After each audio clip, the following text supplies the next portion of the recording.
In the heart of a small Nigerian village, young Adanna grew up surrounded by the rich traditions of her ancestors. Her mother, Mama Ifioma, was a well-respected herbalist, known far and wide for her powerful remedies. Among all the medicines she prepared, one stood out, a special herbal mixture, a secret remedy passed down from generation to generation. It was said to restore a man's strength, something many sought, but only the women of Adanna's lineage knew how to prepare. Adanna would often sit by the fire at night, watching her mother pound the dried leaves and whisper ancient incantations over the steaming pot. The scent of the boiling herbs filled the small hut, a fragrance both soothing and powerful. She learned to identify the plants deep in the forest, their textures, and the precise way they had to be dried before use. Her mother trusted her, often sending her alone to the dense woods to gather the sacred leaves, knowing that the spirits of their ancestors would guide her. Men came from far and wide, some wealthy, some poor, all desperate for a cure. They arrived under the cover of darkness, their heads bowed in shame, seeking the help of the quiet woman with the knowing eyes. Adanna watched as her mother prepared the medicine, sometimes in paste form, sometimes as a bitter drink. She saw their gratitude, their hushed words of thanks, and the discreet departures back into the night. Yet, as much as she loved her home and the sacred knowledge she carried, Adanna longed to see the world beyond her village. When she turned 18, she took a chance and left for the city, eager to carve a new path for herself. She found employment in the home of a middle-class couple, Madame Teni, a renowned fashion designer, and her husband, Oga Kunle, a business analyst. For 7 years, she served them diligently, cooking, cleaning, and caring for the household. But she never once spoke of the ancient knowledge she carried within her. Adanna's decision to leave the village wasn't easy. For years, she had watched her mother carefully tend to the herbal garden, learning the secrets of the ancestors. But the village, though rich in culture and tradition, offered few opportunities for growth. Adanna's dream stretched far beyond the horizon of her small community, and she felt a pull to the city, where possibilities seemed endless. The day she left, her mother had placed a hand on her shoulder, her weathered eyes filled with both pride and worry. "Work hard and make me proud, my child," her mother had said softly. With a final embrace, Adanna walked away from the only life she had ever known, leaving behind the quiet, familiar rhythms of the village for the unknown. Her heart was heavy with the weight of leaving, but her mind was set. She would find a way to make something of herself. The city would be her new home, and it was here that her journey would truly begin. When Adanna first arrived in the bustling city of Lagos, everything felt overwhelming. The tall buildings, the constant noise, and the fast-paced lifestyle were a far cry from the quiet, slow rhythms of her village. With nothing but a small bag of belongings and the hope of finding a better life, she wandered the streets in search of work. It wasn't long before she found herself in front of a middle-class home in an upscale neighborhood, the house standing tall and proud behind a gated entrance. The couple inside, Madame Teni, a successful fashion designer, and her husband, Oga Kunle, a business analyst, were in need of help. With her humble demeanor and hard-working spirit, Adanna was hired on the spot, starting a new chapter of her life.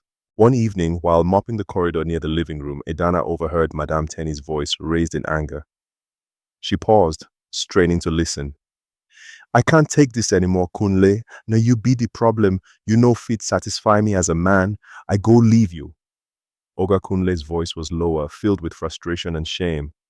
"Teni, please. No be my fault. I don't try everything. Try wetting? You think I go waste my life like this? I be woman, I need happiness. You just did disgrace me." Adanna frowned, confused.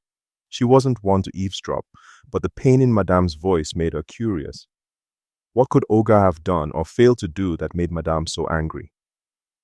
Later that night, she found Musa, the gateman, sitting on his usual wooden stool by the gate, a small radio playing in the background. He was eating roasted groundnuts, his brows furrowed in deep thought. Musa was not like the other gatemen she had known. He was educated, a university graduate in gas engineering who was simply working as a gatekeeper while searching for a proper job. She sat beside him, hesitant. Musa, wetin madam mean when she say Oga BD problem? Musa chuckled and popped another groundnut into his mouth. Adanna, your mind still dey for village. You know Sabi. She shook her head. Number tell me. He sighed, lowering his voice. He mean say Oga no fit stand as man. He no fit do their thing wey make woman happy. Adanna gasped, her hands flying to her mouth. Ah, na sickness be that? Musa nodded. Yes. Na wetin dem they call erectile dysfunction. Adanna's face twisted in confusion. Wetin? Musa laughed. He mean say Oga machine no dey work. Madam don't tire because she no fit enjoy marriage. Adanna's brows knit together. But what then cause 'em? No be say Oga dey healthy. Musa shrugged. If it be stress, if it be wahala for work, or if it be something else. Doctors no sabi cure 'em well. Some they give medicine, but I know they always work. Adanna sat back, deep in thought. She remembered the men who used to come to her mother in the village seeking help for a problem they never spoke of openly. She remembered the special herbs her mother would prepare, the careful process, the way the men would return days later, filled with gratitude. Could it be the same sickness? Musa noticed her silence. Why you they think? She hesitated, then shook her head. Nothing, just a wonder if he get cure. Musa sighed. He hard. Oga Kunle go suffer. Madame don't tire. I no go surprise if she really pack come out. Adanna's heart ached for her Oga. He was not a wicked man, just a broken one. But what could she do? Could she really help him the way her mother had helped those men in the village? She excused herself and went inside, but sleep refused to come. The voices of her ancestors whispered in her heart, reminding her of the knowledge she carried. If she could help, should she? Would he even listen? One thing was certain, she could not ignore the problem, not when she had the answer.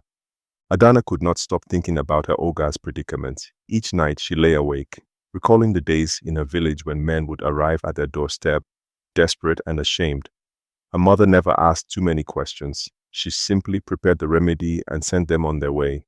Days later, they would return, their faces lit with relief and gratitude.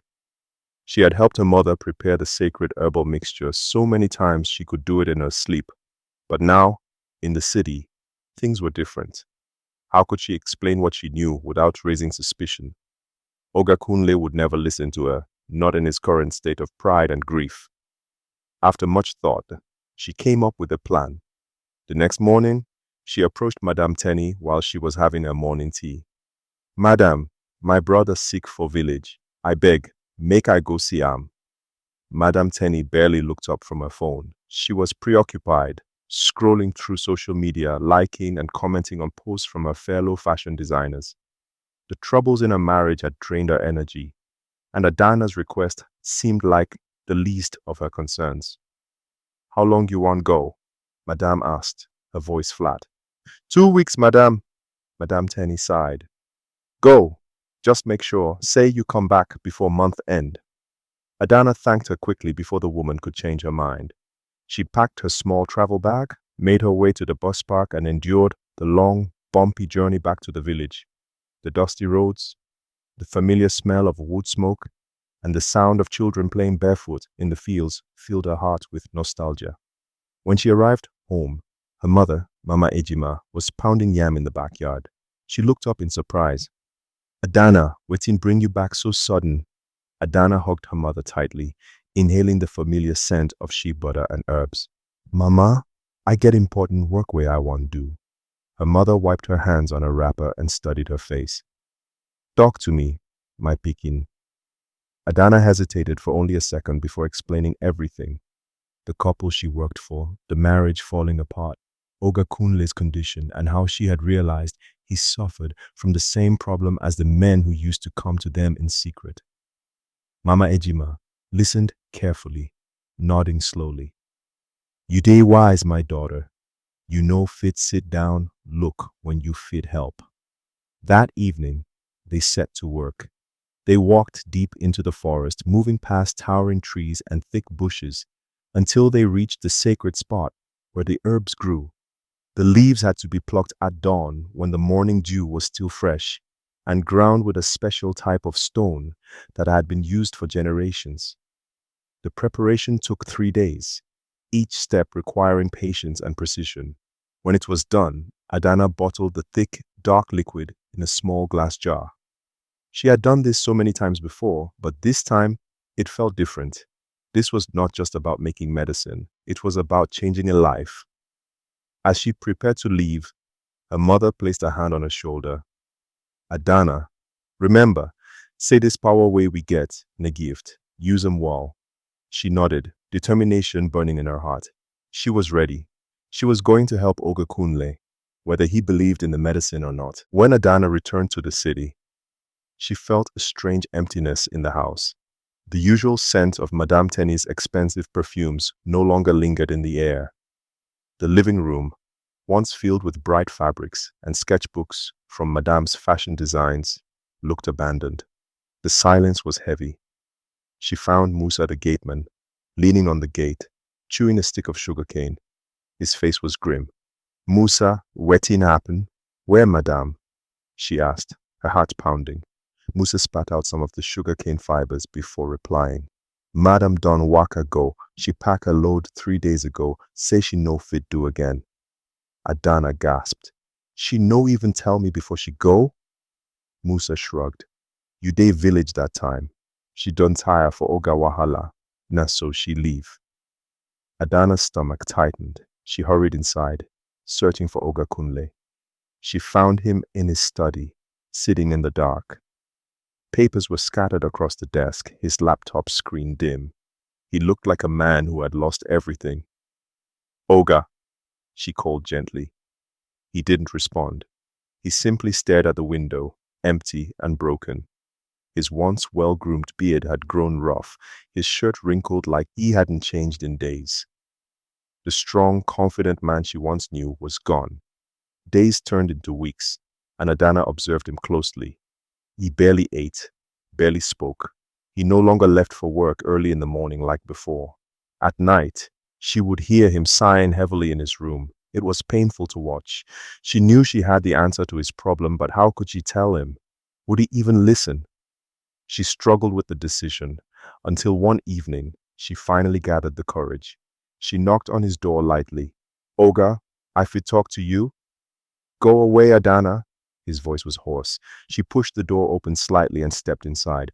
"Oga, I know say it no be my business, but I get medicine way fit help you." At this, he slowly turned to face her. His tired eyes narrowed. "Medicine? For what?" She swallowed hard. For that problem way they worry you." Kunle's face darkened instantly. He stood up, his voice rising in anger. "Adanna, what do you know about my problem? Who send you come meet me with nonsense talk?" She took a step back, startled by his reaction. "Oga, I no mean any harm. Get out of my sight," he roared. Tears stung her eyes, but she did not argue. She turned around and left the room quietly. That night, she placed a small bottle of herbal medicine at the back of the kitchen cupboard, near the spices, hoping that one day, when his desperation outweighed his pride, he would find it. She could only pray that he would give it a chance. Kunle's confidence was in ruins. He had tried to move on after Teni left, but every woman he approached seemed to know his secret. It was as if his reputation had spread like wildfire through the city. He attempted to rekindle old flames, but the women always made excuses to leave. Even the prostitutes, who never turned down a paying customer, suddenly had other clients when he called. His frustration turned into despair. He barely ate, barely slept. His business began to suffer because he had no energy to focus. His friends distanced themselves, and loneliness wrapped around him like a heavy cloak. One night, after yet another rejection, Kunle sat in his dimly lit kitchen, drowning his sorrows in a bottle of whiskey. His eyes wandered to the spice rack, and then he saw it, the small brown bottle tucked at the back of the cupboard. He frowned, reaching for it. Turning it over in his hands, he saw a handwritten label in Adanna's familiar scrawl. He scoffed. "So this is the miracle medicine she was talking about," he muttered bitterly. For a moment, he considered throwing it away. What did a village girl like Adanna know about real medicine? But then he remembered Musa's words. Doctors no sabi cure am well. Kunle sighed deeply. What was the worst that could happen? He had already lost everything. If it worked, then maybe, just maybe, he could rebuild his life. If it didn't, well, he was already at rock bottom. With a shaky hand, he twisted the cap and took a small sip. Then another, then another. The herbal mixture was bitter, strong, and had an earthy scent that reminded him of the village air after heavy rainfall. He winced, but kept drinking until he had gulped down nearly half the bottle. His body felt warm almost instantly. His head became light, and for the first time in months, he felt a strange sensation stirring within him, a sensation he had feared he would never feel again. Kunle fell asleep on the couch, the empty bottle still clutched in his hand. By morning, his problem was gone. But there was a new issue. His erection refused to subside. At first, he laughed, feeling triumphant. But as the hours passed, panic set in. No matter what he did, his body wouldn't return to normal. Sweat beaded his forehead, and his heartbeat quickened. By afternoon, fear gripped him. What if I drank too much? By evening, unable to endure it any longer, he grabbed his car keys and drove himself straight to the hospital. The doctors were baffled. Tests were run, questions were asked. And when he finally confessed that he had taken a mysterious herbal remedy, they stared at him in disbelief. One of the doctors removed his glasses and shook his head. Mr. Kunle, do you realize what this means? Whatever you drank, it worked. But you took too much. Kunle could barely focus on the doctor's words. All he could think about was one thing: Adanna's medicine worked. For the first time in a long time, hope flickered in his chest. The doctors were astonished. Kunle, once labeled hopeless, was cured. The man who had once walked into their offices defeated and ashamed now stood before them, vibrant and full of life. The issue that had tormented him for years was gone, and all because of a simple herbal remedy. Though they didn't fully understand how it worked, they couldn't deny the results. Kunle, on the other hand, didn't care about the doctor's amazement. He cared about his future. His confidence surged, and the heavy weight that had once pressed upon him lifted. It was as though he had been reborn. With renewed energy, he focused on his business, working harder than ever. Success followed him, and with his new outlook on life, he soon met Amaka, a stunning, intelligent woman with a warm heart. She had an aura of strength, a woman who knew what she wanted. And for the first time in a long while, Kunle felt like a man who could offer everything. They courted swiftly, their chemistry undeniable. Within 2 months, they were married in a grand ceremony, attended by the wealthiest and most influential figures in Lagos.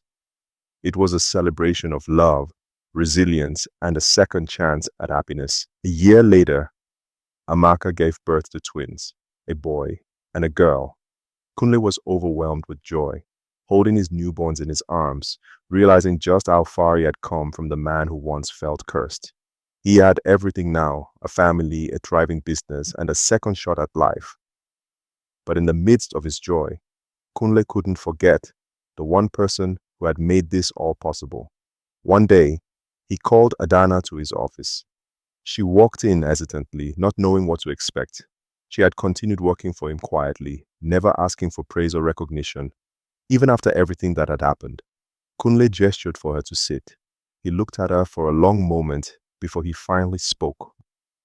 "Adanna, now you saved my life," he said, his voice thick with gratitude. "If no be for you, I for no day here today. You carry better gift for hand, and thy whole world need am." Adanna's eyes widened. "Oga, wetin you mean?" Kunle smiled. "We go partner. This medicine go change the world." He slid a document across the table, an official business partnership. Kunle had already spoken to international pharmaceutical companies, and investors were ready to fund large-scale production of the herbal remedy. He wanted Adanna to be part of it, to own it, to reap the rewards of the knowledge she had carried from her ancestors. Adanna's hands trembled as she picked up the papers. She had come to the city as a maid, just a village girl with nothing but tradition and knowledge passed down from her great-grandmother. Now, She was being given an opportunity that could change her life forever. Tears welled in her eyes. She had always believed in the power of her people's medicine, but she never imagined it would bring her here. Oga, she whispered, I know Sabi waiting to talk. Kunle chuckled. No talk anything, just sign. We go change lives together. And with that, Adanna's world transformed. She was no longer just a housemaid. She was about to become a businesswoman, a healer, and a legend. Adanna's life had changed in ways she never imagined. Once a humble village girl, she was now a force to be reckoned with in the pharmaceutical industry. With Kunle's business acumen and global connections, her herbal remedy caught the attention of an international pharmaceutical company eager to invest in traditional medicine with proven effectiveness. The deal was monumental. Scientists were flown in to study the herbs, confirming their potency. Clinical trials were conducted, and within a few years, the medicine was approved for widespread use. It became a game changer in treating male infertility and erectile dysfunction, rivaling even the biggest pharmaceutical brands in the world. Adanna's name was now recognized globally, but she never forgot where she came from. Her wealth grew beyond anything she could have dreamed of, but her heart remained tied to her village. One day, she returned home, stepping onto the red earth of her childhood with a sense of purpose. She was no longer the girl who had left to serve others. She had returned as a legend. Her mother watched with pride as construction workers laid the foundation for a brand new hospital in the village, the first of its kind. Adanna had made it her mission to provide free healthcare for those in need, ensuring that no one would suffer due to lack of access to proper treatment.